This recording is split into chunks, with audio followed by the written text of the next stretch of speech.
بيكم في بودكاست بيزنس ديفلوبمنت فويس. أنا روبير مسعد، عاشق للبيزنس والاقتصاد وتطوير الأعمال، خريج كلية تجارة. اشتغلت as a business developer في أماكن كتير معروفة وغير معروفة، وتطوعت أيام الكلية في أكتر من 7 ستارت ابس as a business developer، ودرست أكتر من 250 ساعة في مجال البيزنس ديفلوبمنت. إيه الهدف من البودكاست؟ لاحظت إن مصطلح البيزنس ديفلوبمنت بقى بيتقال على الفاضي والمليان الفترة الأخيرة، واللي بنسبة كبيرة بيكون فيه معلومات مش صحيحة. وعشان كده قررت إن أبدأ البودكاست عشان يكون مرجع وثيق ومصدر لكل المهتمين بالمجال، وده هيكون عن طريق استضافة خبراء في المجال من شركات كبيرة وصغيرة داخل مصر وخارج مصر. هنتناقش في البودكاست عن البيزنس ولكن من نظرة مطور الأعمال، وهنتكلم عن السيلف اويرنس والبيرسونال ديفلوبمنت والسيلز والماركتينج والمانجمنت والاوبريشن ومواضيع تانية كتير. ليه بعمل البودكاست ده؟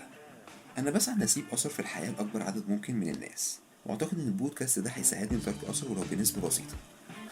لو حضراتكم مهتمين بمجال البيزنس ديفلوبمنت، ما تنسوش تعملوا فولو عشان يوصلكوا كل حلقة جديدة بإذن الله.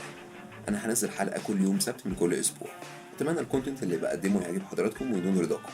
انتظروني في أولى حلقات بيزنس ديفلوبمنت فويس بودكاست.